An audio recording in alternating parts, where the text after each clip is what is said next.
Nossas saudações a todos os que acompanham este programa. O assunto principal de hoje é saúde e religiosidade. Vamos apresentar aqui, por exemplo, diversos estudos científicos na área da medicina, atestando que a prática religiosa, qualquer que seja ela, melhora em muito as condições gerais de saúde. O poder da fé, a oração, o cultivo de bons hábitos, a prática do bem, a convivência com pessoas movidas por idênticos propósitos positivos, tudo isso contribui para prevenir enfermidades, reverter quadros adversos, acelerar o processo de recuperação e aumentar o tempo de vida. A genética tem o seu peso. O meio ambiente pode influenciar positiva ou negativamente a saúde. A lei de causa e efeito, ou do karma, representa um papel fundamental. Expiações ou provas estão previstas ao ser humano também na área orgânica.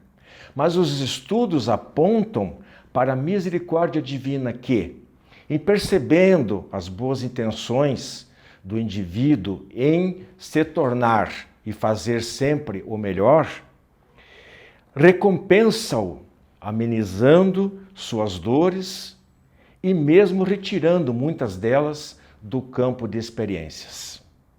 Portanto, devemos investir no amor e na prática do bem.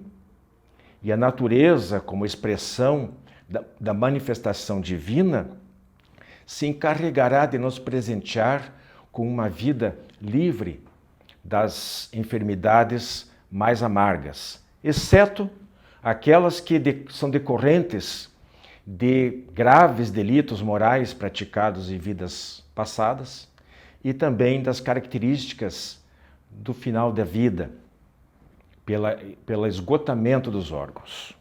Diálogo Espírita está no ar.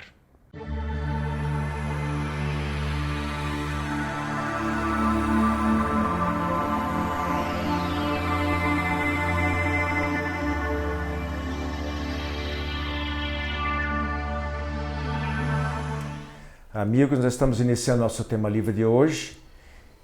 E o assunto é o seguinte: religiosidade ou espiritualidade, se preferirem, na saúde e na doença. Comigo aqui a Andréia, mais uma vez. Muito obrigado pela presença, Rose.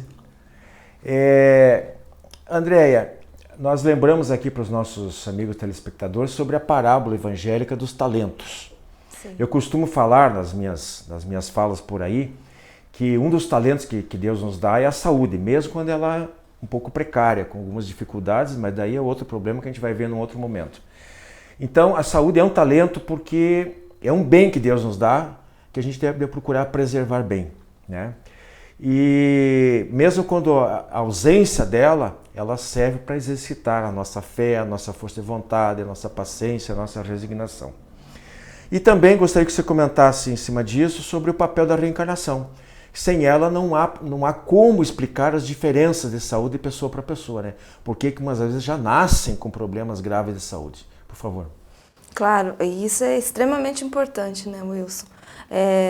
Se a gente não compreender o processo reencarnatório, como que a gente explica, por exemplo, uma pessoa que tem diversos tipos de doença genética causada por questões genéticas, né, que ela herda de um pai ou de uma mãe que teve a doença também? Como é que a gente explica de pessoas que passam por diversos tipos de cânceres, né? Como é que a gente explica crianças pequenas que sofrem com doenças que são desafios clínicos para os médicos, né? Então, quando a gente está pensando no processo reencarnatório, é que a gente tem respostas para essas questões de saúde e de doença, né? É a grande chave, né? É a grande chave. Nós entendemos, então, que com o exercício do indivíduo na vida dele, durante a reencarnação, ele pode ter escolhas, por exemplo, fumar, né? Ele pode cometer o suicídio, por exemplo, em uma das vidas, né?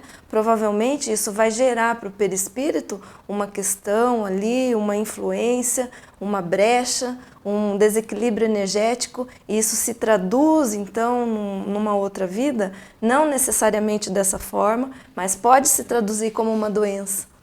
Perfeito. Rose, o poeta Juvenal, no início da era cristã, né, ele afirmou que mens sana in corpore sano, mente sã em corpo são, uma consequência da outra. Há realmente uma interatividade entre a mente ou o espírito e o perispírito, que é o corpo intermediário, e o corpo físico, né? Tanto nos dois sentidos, né? A gente lembra aqui a situação de um motorista, né? Por mais hábil que ele seja, se o carro estiver mal cuidado, né? Ele uma hora vai quebrar e vai deixar o indivíduo na rua, né?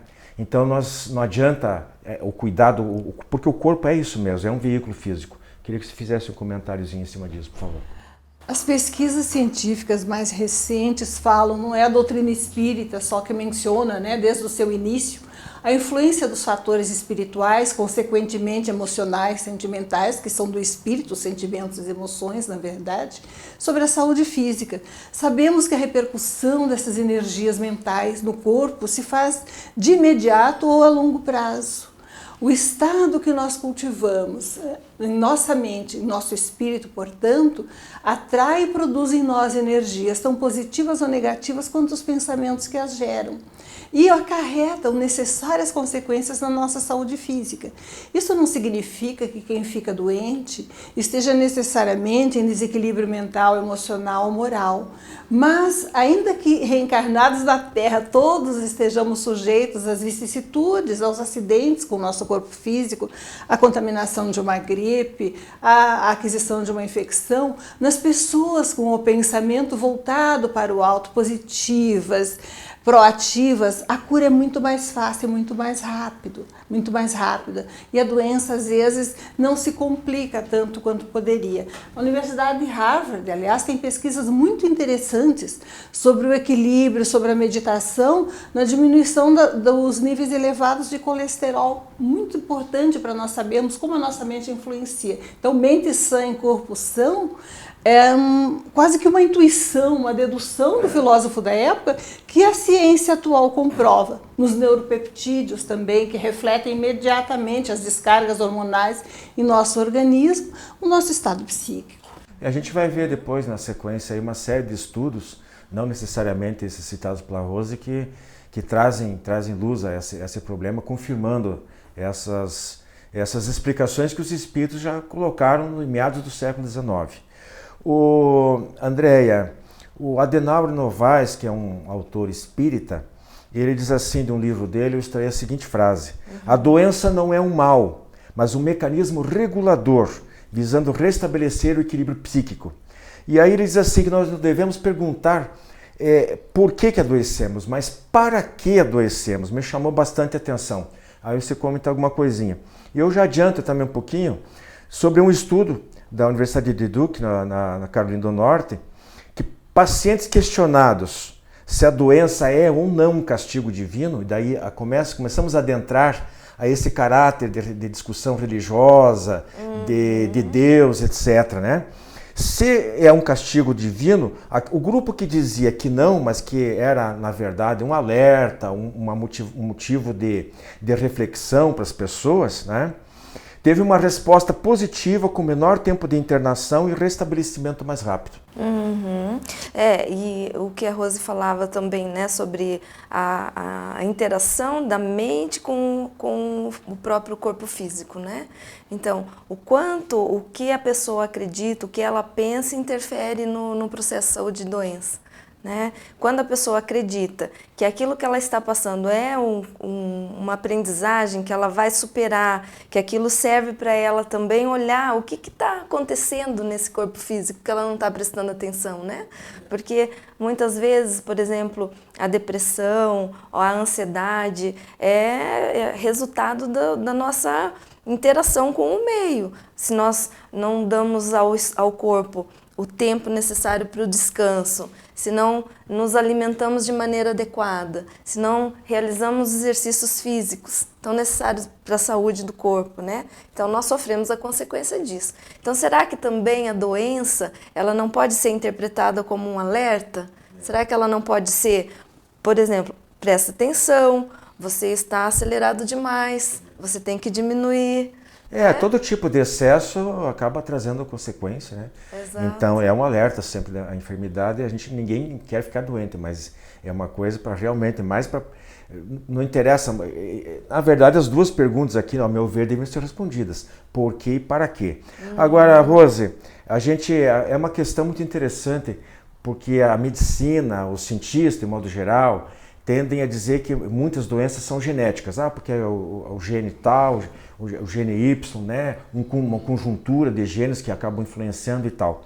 Mas a gente sabe que isso não é suficiente para explicar realmente a gênese das doenças, porque muitas vezes, e há muitos exemplos a respeito, em que filhos do mesmo casal, com a mesma bagagem genética, e às vezes contém no seu DNA determinados genes de uma certa enfermidade, e para uns a doença se manifesta, para outras não, né?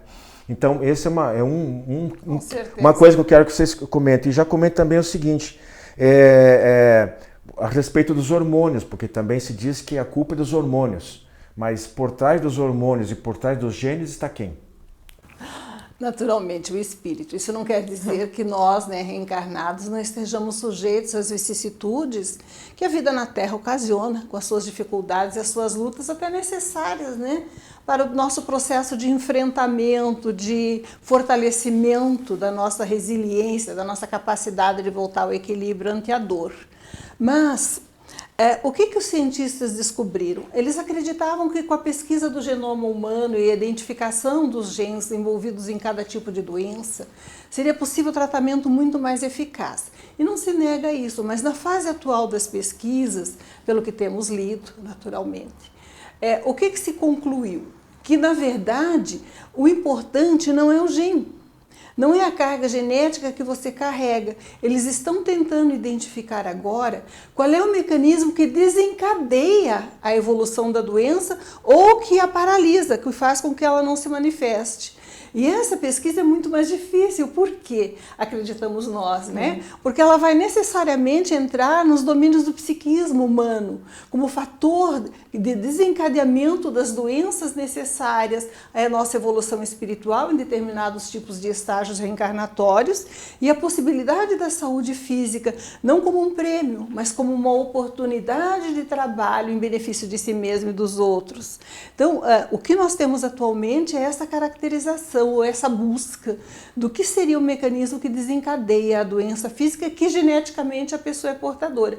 Quantos casos de mastectomia, porque há um gene predominante na família de câncer de mama, que hoje se questiona porque se descobriu que com o mesmo gene, com a mesma carga genética, algumas pessoas manifestam e outras não a doença.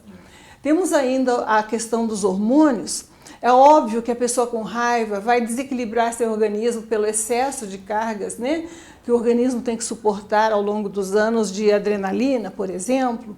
Outras pessoas mais tendentes à tristeza, à melancolia, desencadeiam inícios de desequilíbrios bioquímicos que podem facilitar a instalação de uma depressão. Mas são processos que até certo ponto, embora naturais ao nosso processo, à nossa vida na Terra, ao nosso corpo, né, que naturalmente reflete o nosso estágio espiritual imperfeito ainda, mas eles são processos que se modificam profundamente conforme o direcionamento que a nossa vontade dá a esses fatores externos, conforme a nossa resposta emocional, sentimental, espiritual às provocações externas. O reequilíbrio mais rápido daquele que cultiva as ideias positivas, os hábitos generosos e a tendência, a demora maior no processo de cura daquele que se entrega. Nós vamos para o intervalo rapidinho, só queria acrescentar aqui, já que a gente está falando sobre isso aí, um estudioso, chama-se Ivan Birney, coordenador da Enciclopédia de Elementos do DNA. Ele diz assim, o DNA não é destino, somos o resultado de complexa mistura de genes e de como reagimos às escolhas que fazemos. Voltamos em seguidinho. Concordo. Prezados amigos, nós estamos aqui relembrando a respeito das assinaturas do jornal Comunicação Espírita da Associação de Divulgadores do Espiritismo do Paraná. Esta edição que tem em mãos aqui, a última, referente ao bimestre julho e agosto, e é de número 134. E como vocês podem ver aqui, nosso assunto principal da edição, as diferentes vivências e aprendizados de cada fase do ciclo da vida. Mas também temos outros assuntos aqui, como muitas curiosidades a respeito da Bíblia, os animais, nossos irmãos inferiores e o papel da fé raciocinada. Então vocês podem acessar o nosso site www.adepr.org.br e ver lá como é que pode fazer a assinatura. Manda um e-mail pedindo informações, o preço é módico para assinatura anual e vocês estarão contribuindo não só com a manutenção do jornal, como também deste programa, porque afinal de contas a entidade que banca essas atividades é sempre a mesma, a ADPR, ou Associação de Divulgadores Espiritistas do Paraná. Então, o Jornal Comunicação Espírita aguarda e gostaria muito de ter vocês como leitores do mesmo. Muito obrigado. Estamos voltando com o nosso tema livre de hoje, falando sobre religiosidade ou espiritualidade na saúde e na doença. Antes de nós passarmos para os tópicos que a gente tem desse segundo bloco, Andréia, queria só fazer uma menção aqui ao livro Ação e Reação, do André Luiz, Psicografia do Chico Xavier, quando ele, só para vocês, por curiosidade, vocês ficarem pensando um pouquinho sobre isso, de que certas doenças são consequências não de abusos no próprio corpo, mas provocadas nos outros. E o exemplo do livro é um caso de uma vítima de eczema que havia provocado a desencarnação do pai dessa pessoa através de queimaduras.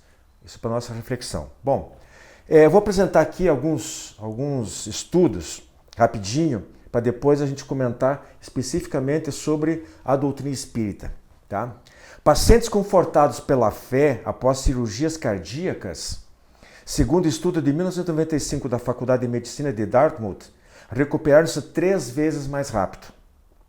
Estudo da Índia de 1997, quem orava regularmente tinha 70% menos chance de sofrer doenças coronarianas. De 1989, com 400 homens da Universidade de Duke nos Estados Unidos, significativo efeito, foi apurado, né? Um significativo efeito protetor contra a pressão alta entre os que frequentavam igrejas. Frequentar locais de devoção tem relação com taxas menores de depressão e ansiedade, segundo pesquisa de 1999 da mesma universidade com 4.000 idosos. Outra, nos Estados Unidos, 95% dizem acreditar em Deus, e mais de 850 estudos sobre a relação de religiosidade e saúde mental, a maioria indicando melhores índices nos quais são entre os religiosos. É importante, só um parêntese rapidinho, nos Estados Unidos estuda-se muito a sério essa relação saúde e espiritualidade nas universidades. Nós estamos aqui alguns passos atrás. Aqui tem mais um caráter religioso e lá muito mais científico. Por isso que quase todos os estudos são de lá. Brian Behrman, da Universidade de Maryland, dá a entender que no total dispunha, na época, 2011, 40.000 estudos sobre a influência da religiosidade na saúde.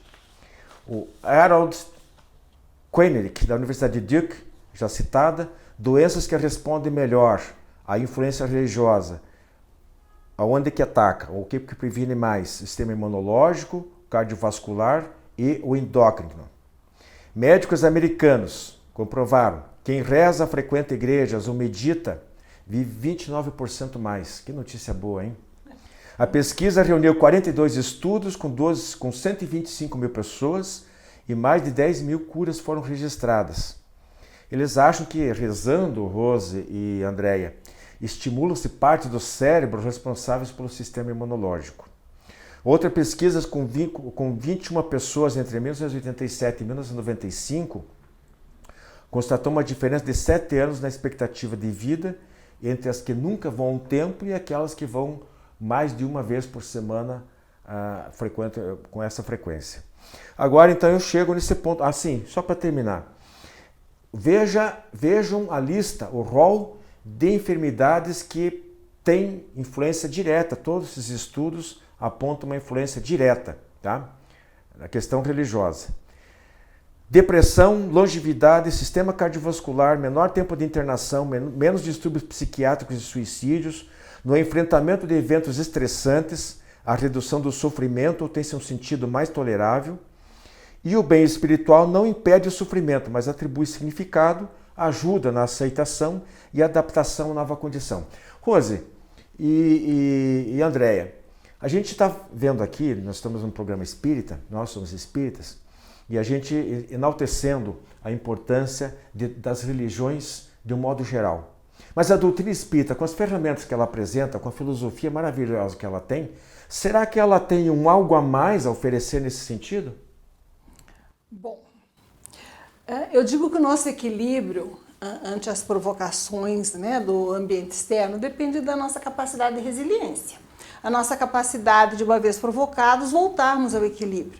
Todos nós, sem exceção, seres humanos, sofremos. Jesus sofreu, né, antecipando o Gólgota. Imagine a gente, né, criatura comum. O que acontece? As doenças nos atingem, nós ficamos doentes, nós nos sentimos tristes, às vezes ficamos indignados com coisas que as pessoas fazem, aparentemente injustas aos nossos olhos, né? Temos todas as características normais, mesmo tendo religiosidade. Eu comparo a nossa vida àquela do bonequinho João Bobo, você derruba e ele volta, você derruba e ele volta.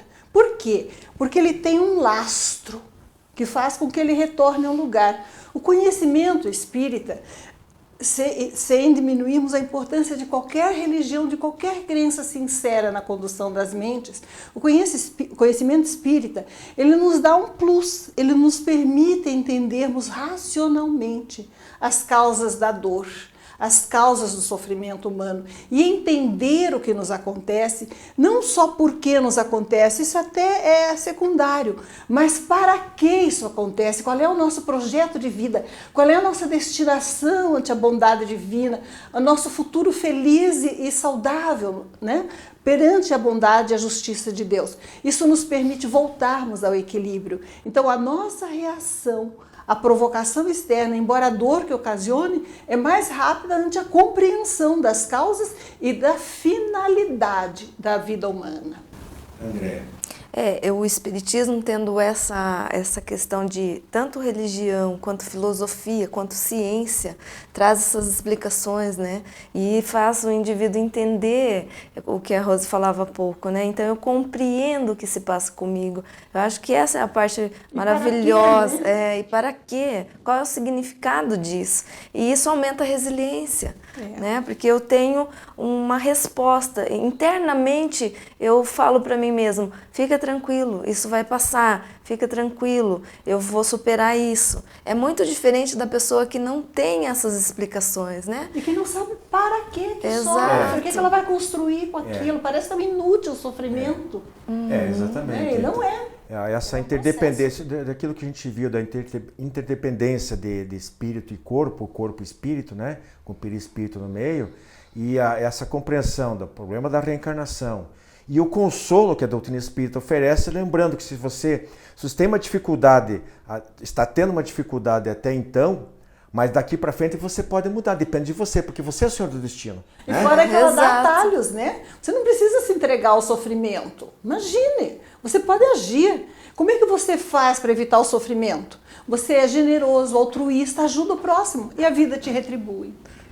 Isso mesmo. Gente, então, nosso tempo está esgotado, nosso tema livre, tenho na sequência aí os demais quadros e desejamos muita paz a vocês. Fiquem conosco. Tá bom? Obrigado.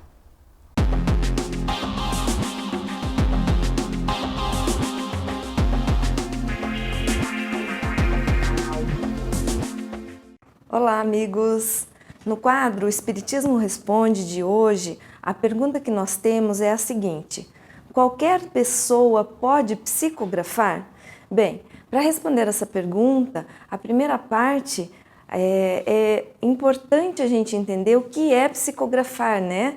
Então, a psicografia é uma faculdade mediúnica. Então, o indivíduo que apresenta a faculdade mediúnica de psicografia, ele então pode psicografar. Há pessoas que têm a mediunidade, porém não treinaram a faculdade mediúnica de psicografia. Então, no livro dos médiuns, Kardec orienta para esse exercício da faculdade, né? Só que o que a gente precisa prestar atenção? Bem, como nós falamos no quadro anterior sobre uma pergunta que também respondemos sobre mediunidade, é a preocupação que nós temos enquanto a responsabilidade com a faculdade mediúnica.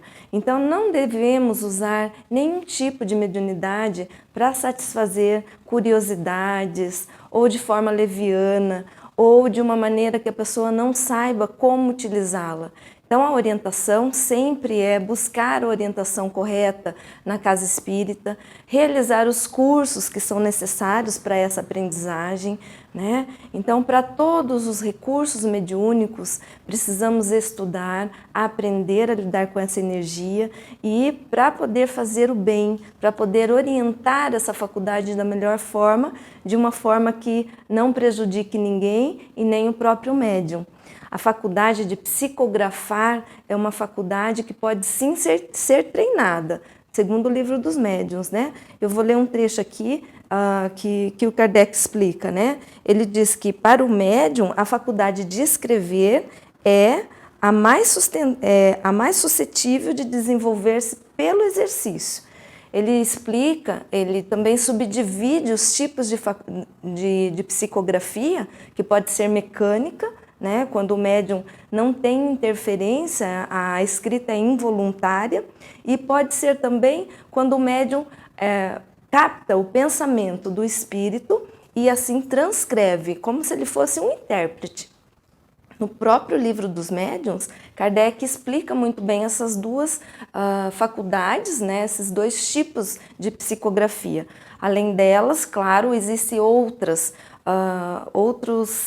características da faculdade de psicografia. Bem, aqui então a gente precisa observar, né? Não é qualquer pessoa que tenha mediunidade ou que desenvolve a mediunidade por bel prazer ou porque ela quer, porque ela sente curiosidade. Há nesse indivíduo uma característica, né, fisiológica ligada à glândula pineal que faz com que esse indivíduo apresente a faculdade mediúnica.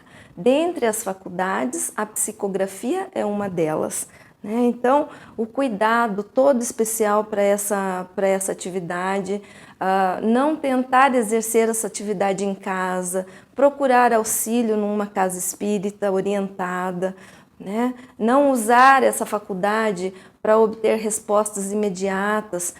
Normalmente, o Allan Kardec cita no livro dos médiuns que muitos indivíduos buscam respostas de entes queridos que já partiram e que buscam informações, né? Então, seria utilizar a faculdade mediúnica de uma maneira para satisfazer uma curiosidade pessoal. Então, quando a gente tem essa faculdade, o ideal é que se busque estudo, aprendizagem, desenvolver essa faculdade da melhor forma possível para fazer o bem, para fazer a caridade. Mande mais perguntas, né? A gente estará aqui para respondê-las e fiquem em paz, amigos. Obrigada. Prezados amigos, nós estamos relembrando aqui o livro Admirável Mundo em que Vivemos, da nossa autoria. Convidamos vocês a fazerem contato através da Associação de Divulgadores Espíritas do Paraná para maiores informações de como adquiri-lo ou através do e-mail wilson@adpr.org.br ou do nosso telefone também, 32780961. O livro é composto de 9 capítulos tratando de inúmeros assuntos da nossa atualidade sob a perspectiva da doutrina espírita.